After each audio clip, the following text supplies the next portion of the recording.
Biden Democrats surrendered our borders, created sky-high inflation, and hired 87,000 new IRS agents to grab more of your money. Make America Great Again, Inc. is responsible for the content of this advertising. All right, that's just a small sample of a number of recent television ads flooding the airwaves from a super PAC backed by former President Trump, MAGA Inc. Nearly $9 million have been poured into endorsements for key Senate races involving Blake Masters in Arizona, J.D. Vance in Ohio, Herschel Walker in Georgia, Adam Laxalt in Nevada, Dr. Oz in Pennsylvania. But the recent surge in spending has also brought up another key question for MAGA Inc. Why didn't it happen sooner? Joining us now for a Spicer & Company exclusive in her very first TV interview as spokesperson for MAGA Inc. is Alina Habba. Alina, good to see you.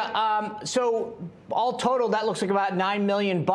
How big of a budget are you guys working with over the last few weeks? You know, we're lucky we have so many people that support Donald Trump and MAGA and everything that puts America first. So we're going to put as much as we need to put to push this over the finish line on November 8th.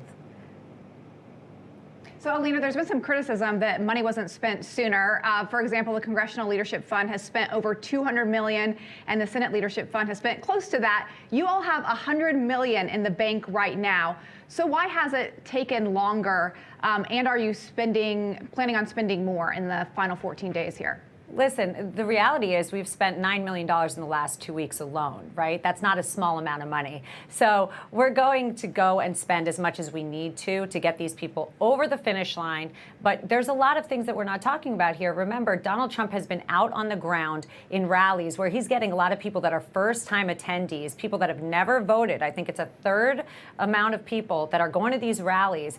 Hundreds of thousands of people have attended. And this is where the value is. So yes, we are spending money, but don't forget there's something else. We have Donald Trump, who's leading in the polls for the GOP. He's helping push these people. He's helping get their message out. And that is invaluable. And I think that if we ignore that, then yes, if you look at somewhere where we don't have a spokesperson on the Democrat side, and you've got somebody who's licking ice cream, you know, then of course it looks different. But we're going to keep spending money, and we're going to make sure everybody gets to where they need to be on November 8th. But more importantly, we got to get people out and voting. And I think Donald Trump is the best voice for that. He is the strongest leader to do that. And he's the one that's getting everybody out there. And that is what we need. Yeah, it is interesting. I mean, he's definitely done, as a former president, a heck of a lot more rallies than the current president has for his own party. That is definitely an interesting point. It's interesting, though, when we put that list up of the money and where of the states, obviously he's continuing to back a lot of the folks that he pushed in the primary. New Hampshire isn't on that list so far. Washington not on that list so far. Two races that I know a lot of people are watching. Do you guys have plans to get into any additional races that weren't on the list or in these final 15 days? You know, Sean, if I were to give you our plans, I think we'd be giving them a shoo-in to go after us even more. So I'd be a silly woman to do that, and I'm not that. So, you know, we are watching everything incredibly closely. Sean, as you know, we have an amazing team on the MAGA team. Donald Trump only surrounds himself by really bright people that are looking at these polls and watching them closely.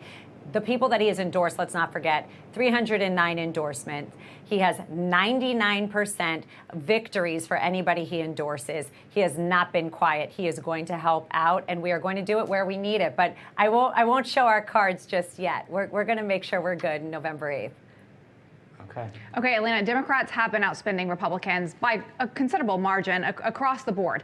So are you all spending specifically on TV ads, or are you looking to focus your money on other places as well? Just have about a minute left. Yeah, I think that's the same answer that I gave you before. You know, TV ads are important. They are watched by many. We have several ads out, as you know, right now. If you look at what we're doing in Pennsylvania, what we're doing in a lot of these key states. But more importantly, I think that Donald Trump's got to go out there. He's got to keep doing what he's doing. He's doing tele-rallies. He's spent money at, over 50 events at his homes in Mar-a-Lago, in Bedminster, and we're going to keep that track. Look, the reason they're spending money, Lindsay, don't forget, is because the Democrats are not doing well. So yes, they need to spend $100, $200 million. I would be too, if not more. But we're not in that situation. We're going to make sure we're good because it's in everybody's best interest that in 2024, we take back the big White House, not just the two houses on November 8th. So we're all about that, and we'll make sure it happens. All right, Alina Habba, thanks for giving an exclusive, and good luck in these final 2 weeks here. Good to see you. Thank you.